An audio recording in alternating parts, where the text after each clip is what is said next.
وہ شدید قہر میں لپٹی ہوئی ایک گہری سیاہ اور یخ بستہ رات تھی۔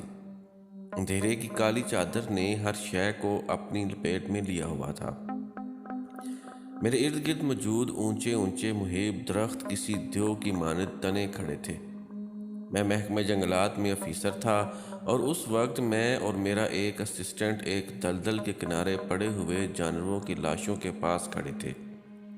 یہ دو بھینسیں تھے۔ میں نے جھک کر ٹارچ کی روشنی میں ان کا گہری نظروں سے جائزہ لیا۔ ایسا محسوس ہوتا تھا جیسے یہ دونوں بلندی سے گرے ہوں۔ ان کے جسم ابھی گرم تھے، مطلب ان کی موت واقع ہوئے زیادہ دیر نہیں گزری تھی۔ یہاں پاس ہی ایک بلند پہاڑی تھی جو اس وقت اندھیرے میں ایک ہیبت ناک منظر پیش کر رہی تھی۔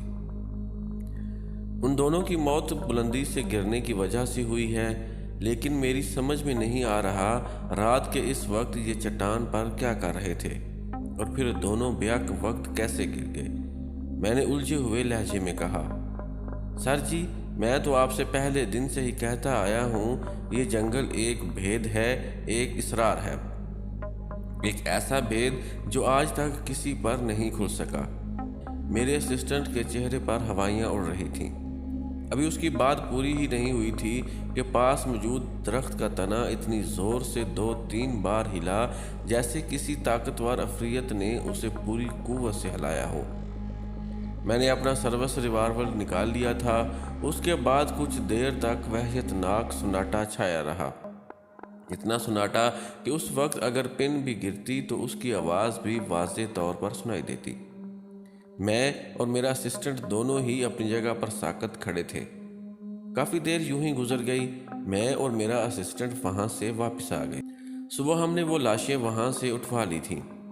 ابھی ہم ان بھینسوں کی پراسرار موت کے بارے میں اندازے ہی لگا رہے تھے کہ اگلے دن عین اسی جگہ مزید کچھ جانوروں کی لاشیں پائی گئیں۔ یہ لاشیں گشت پر مامور ایک سپاہی نے دریافت کی تھیں، اور حیرت کی بات یہ تھی کہ ان کی موت بھی بالکل اسی انداز میں ہوئی تھی، یعنی چٹان پر سے گرنے سے، اور ٹائم بھی تقریباً وہی تھا، جو ایک بالکل ہی انہونی سی اور عقل سے ماورا بات تھی۔ سر جی، میرے ذہن میں ایک خیال گردش کر رہا ہے۔ اس کی آواز دور سے آتی ہوئی محسوس ہوئی۔ وہ کیا؟ میں نے سوالیہ نظروں سے اس کی طرف دیکھا۔ سر جی، میرا خیال ہے کہ جانور خودکشیاں کر رہے ہیں۔ میں اس کی بات سن کر بے اختیار چونک اٹھا۔ وہ اپنی بات کہہ کر اٹھ کر چلا گیا، لیکن اس کی یہ بات مجھے بہت کچھ سوچنے پر مجبور کر گئی۔ جانوروں کی پراسرار ہلاکتیں جاری تھیں، اور آنے والے چند دنوں میں ہمیں اسی جگہ سے مزید جانوروں کی لاشیں اٹھانی پڑیں۔ یہ بات چھپی نہ رہ سکی، اور ایک رپورٹر نے مقامی اخبار میں اس بارے میں چھاپ دیا۔ اس کے بعد مجھے حکام کی طرف سے اس معاملے کی جلد از جلد چھان بین کرنے کا حکم دیا گیا۔ سر جی، مجھے تو بہت ڈر لگ رہا ہے، میرے اسسٹنٹ نے کہا۔ اس وقت ہم اسی چٹان کے ایک بڑے سے پتھر کے پیچھے چھپے ہوئے تھے۔ یہ ٹھیک وہی وقت تھا جس وقت اس چٹان سے گر کر جانوروں کی اموات واقع ہو جاتی تھیں، اور آج میں نے تہیہ کر لیا تھا کہ اس معاملے کو منطقی انجام تک پہنچانا ہے۔ ہم پوری رات سردی میں ٹھٹھرتے ہوئے پتھر کے پیچھے چھپے رہے، لیکن اس رات کوئی واقعہ پیش نہ آیا۔ اگلے چند روز تک ہمارا یہی معمول رہا۔ ہم رات پھیلتے ہی اس چٹان پر کہیں چھپ جاتے، لیکن کوئی قابل ذکر واقعہ پیش نہ آتا۔ یہ واقعات بند ہونے کے بعد میں نے بھی سکھ کا سانس لیا، لیکن میرا یہ اطمینان زیادہ دیر قائم نہ رہ سکا۔ گشت پر مامور ایک سپاہی نے واکی ٹاکی پر ایک بار پھر وہی زہرنما خبر میرے کان میں انڈیل دی۔ زہرنما اس لیے کہ اب مجھے یہ خبریں زہر ہی لگنے لگی تھیں۔ میرے ذہن میں ہر وقت جانوروں کی پراسرار انداز میں واقع ہونے والی اموات گھومتی رہتی تھی۔ اس رات میں دیر تک نوافل ادا کرتا رہا۔ نوافل اور دعا کے بعد میں نے قرآنی آیات آیت الکرسی سمیت پڑھ کر اچھی طرح اپنے اوپر دم کی اور گھنے جنگل کی طرف نکل گیا۔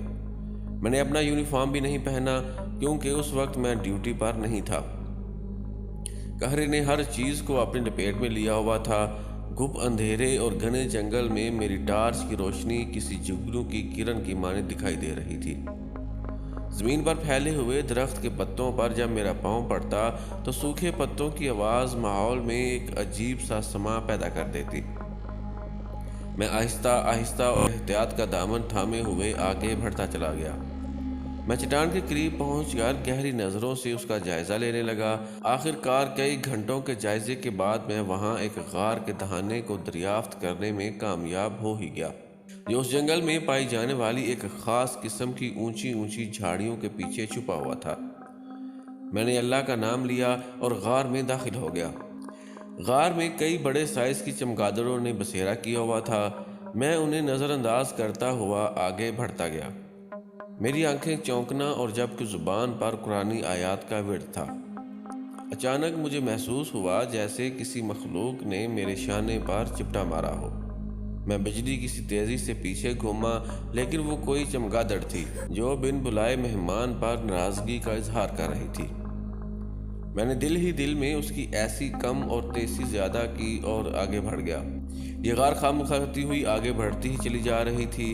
کبھی مجھے ایسا بھی محسوس ہوا کہ جیسے غار اونچائی کی طرف جا رہی ہو۔ آخر کار ایک جگہ جا کر غار کا بظاہر اختتام ہو گیا۔ دہانے پر وہی گھاس نما جھاڑیاں تھیں جیسی شروعاتی دہانے پر تھیں۔ مختصر سی جدوجہد کے بعد میں انہیں پار کرنے میں کامیاب ہو گیا۔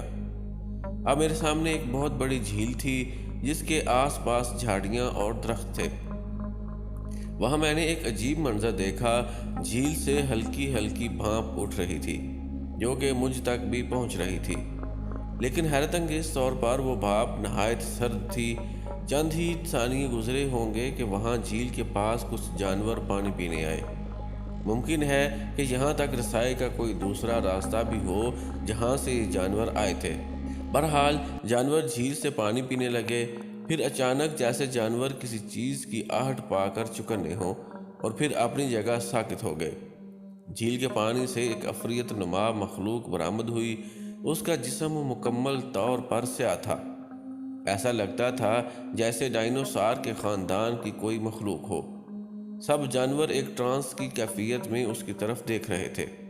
پھر اس ڈائنوسار نما مخلوق کی آنکھوں سے ایک عجیب سی روشنی برآمد ہو کر جانوروں پر پڑی، اور وہ سب کے سب ایک ٹرانس کی کیفیت میں ایک طرف چل پڑے۔ میرے کانوں میں میرے اسسٹنٹ کے کہے ہوئے الفاظ گونج اٹھے، سر جی، یہ جنگل ایک ایسا اسرار ہے جو کسی پر نہیں کھل سکا۔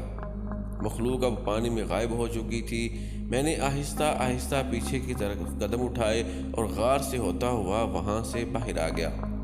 میں نے فوراً اپنے اسسٹنٹ کو واکی ٹاکی پر چٹان پر پہنچنے کا کہا اور خود بھی وہاں چل پڑا۔